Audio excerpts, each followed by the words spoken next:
Dear students, this is your Hindi class, chapter सर्वनाम।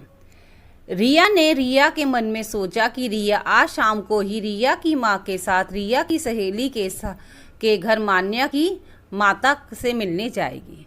अब क्या है, इस वाक्य में रिया नाम बार बार आया है, जिससे वाक्य पढ़ने में बड़ा अटपटा लग रहा है और भाषा के प्रभाव में भी बाधा आ रही है। यदि हम इस वाक्य को इस प्रकार लिखें कि रिया ने अपने मन में सोचा कि वह आज शाम को ही अपनी माँ के साथ अपनी सहेली के घर उसकी माता जी से मिलने जाएगी, तो क्या हुआ, यह वाक्य सुंदर बन गया। तो इसमें जो संज्ञा है रिया और मान्या के स्थान पर कौन से शब्द यूज हुए, अपने, वह, अपनी। तो ये सब शब्द क्या हैं, सर्वनाम।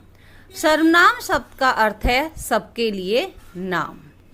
जो शब्द, अब संज्ञा की परिभाषा क्या है, जो शब्द संज्ञा के स्थान पर प्रयोग किए जाते हैं उन्हें सर्वनाम कहते हैं। और सर्वनाम कौन कौन से होते हैं, जैसे मैं, हम, मुझे, तू, तुम्हें, तेरा, मेरा, इस, उस, उसका, उसे आदि। सर्वनाम के कितने भेद होते हैं, सर्वनाम के 6 भेद होते हैं। पुरुषवाचक सर्वनाम, निश्चयवाचक सर्वनाम, अनिश्चयवाचक सर्वनाम, प्रश्नवाचक सर्वनाम, संबंधवाचक सर्वनाम और निजवाचक सर्वनाम। पुरुषवाचक सर्वनाम, बोलने वाले वक्ता और सुनने वाले श्रोता या किसी अन्य व्यक्ति के बारे में अगर बात हो रही है तो उसे पुरुषवाचक सर्वनाम कहते हैं। चित्र में देखिए, लड़की है, वह कह रही है मैं रस्सी कूद रही हूँ, और दूसरी लड़की से कह रही है तुम भी रस्सी कूदो, और तीसरी लड़की की तरफ इशारा करके कह रही है वह 100 बार रस्सी कूद लेती है। तो इस प्रकार पुरुषवाचक सर्वनाम 3 प्रकार के होते हैं।